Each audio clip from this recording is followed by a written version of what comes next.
ഇത് പറയുമ്പോഴും നമുക്കൊരു തെറ്റായ ധാരണയുണ്ടോ എന്ന് ഞാൻ സംശയിക്കുന്നു. ദൈവത്തിൻ്റെ മന്ദിരത്തിൽ നമ്മുടെ ഭവനങ്ങളിലൊക്കെ വളർത്തുമൃഗങ്ങളും പക്ഷികളുമൊക്കെ കൂട്ടിൽ അടയ്ക്കപ്പെട്ട് കിടക്കുന്നത് പോലെ എൻ്റെ ശരീരമാകുന്ന മന്ദിരത്തിൽ ബന്ധനസ്ഥനായി കിടക്കുന്ന ഒരാത്മാവാണോ നമ്മുടെ ചിന്ത? അങ്ങനെ ദൈവത്തിൻ്റെ ആത്മാവിനെ എൻ്റെ ഉള്ളിൽ, എൻ്റെ ശരീരത്തിൻ്റെ തടവറയിൽ ബന്ധിച്ചു നിർത്തിയിരിക്കുകയാണോ? അല്ല എന്നാണ് എൻ്റെ വിചാരം.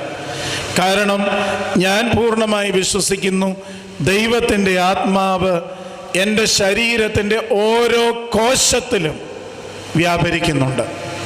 അതല്ലാതെ ദൈവത്തിൻ്റെ മന്ദിരമാണെന്നും ദൈവത്തിൻ്റെ ആത്മാവ് എൻ്റെ ഉള്ളിൽ വസിക്കുന്നുവെന്നും പറയുമ്പോൾ ആത്മാവ് ബന്ധനത്തിലായി, എൻ്റെ ഉള്ളിൽ തടവറയിലായി